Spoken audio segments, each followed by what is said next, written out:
The Shark Deck.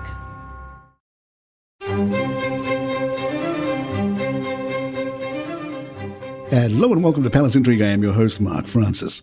Newsweek says Prince Harry is fighting a battle with the US paparazzi that the British royals won in Britain decades ago. Newsweek's Jack Royston discussed the New York City's incident with Kay Burley on Sky News.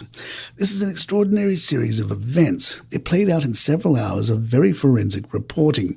It was a familiar format, I think, which was a very strong statement from Harry and Meghan to begin with, and then some pushback in the hours afterwards.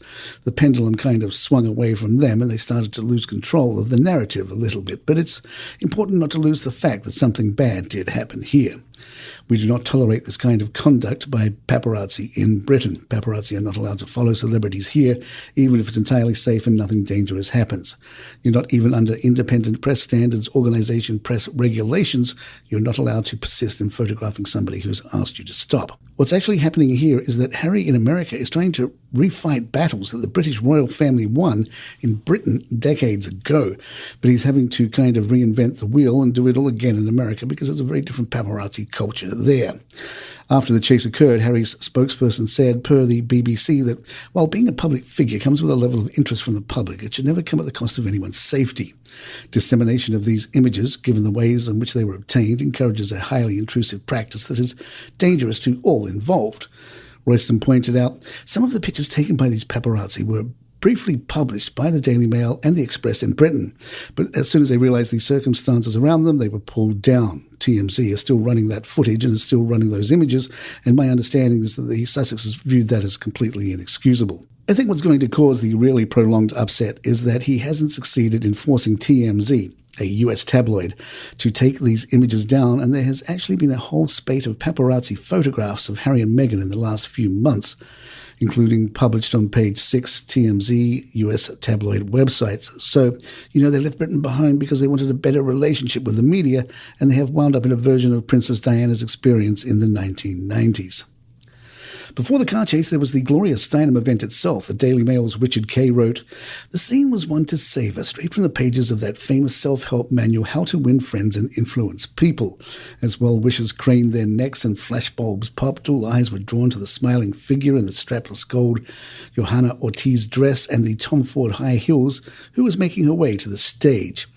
If it's one thing we have to come to expect about the Duchess of Sussex, she certainly knows how to make an entrance. On the surface, she was in town to receive a Women of Vision award at a gala to mark the 50th anniversary of the Miss Foundation for Women, the organisation set up by veteran feminist Gloria Steinem. But this was no ordinary celebrity backslapping affair. Rather, it was a waymark on what increasingly looks like an attempt to relaunch and quite possibly save the Sussex brand.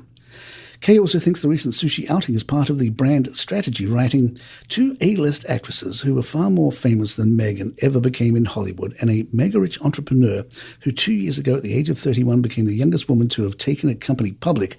This was the kind of high-achieving star-studded gathering the Duchess must have dreamed their US move would open up." The women who chiefly benefit from this new generation of feminists are themselves. They form a cozy circle of celebrity friends who often cross-promote each other's careers. This is where the 89-year-old Gloria Steinem comes in. Several PR experts chimed in that Americans were fed up with the couple. "You have to realize that you can really only tell your story once," said crisis management advisor Howard Bragman. He said the Sussexes feel a little Trumpian in that they seem like they can't let a grudge go. Meghan's publicity blitz suggests that she's heard the criticism. The question is whether she has understood it. Palace Intrigue will be right back. I'm Nina Hobson, ex-police detective from the UK. I've worked on every crime mentionable, from murder to kidnap to stalking to fraud. When I left the force, I launched my own investigations firm that soon became a global operation. I'm also a single mother of two, to two members of my team, my son Harrison and daughter Amy. Every week, we'll be getting first-hand accounts from psychological experts, operatives, former criminals, actual victims of the crimes that we investigate, and of course, my very own flesh and blood. From Storic Media, you're listening to Codename Siren, a true crime podcast. Available on YouTube and all major podcast platforms.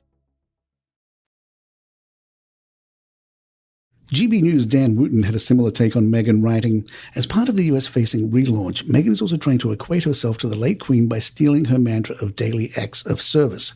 But let's have some real talk for a moment. No two women could be more different. The late Queen avoided personal dramas, lived modestly, and was almost entirely focused, aside from her love of the horses, on her subjects on a daily basis, right up until her death at 96. Oh, and she didn't want the world to know her innermost feelings.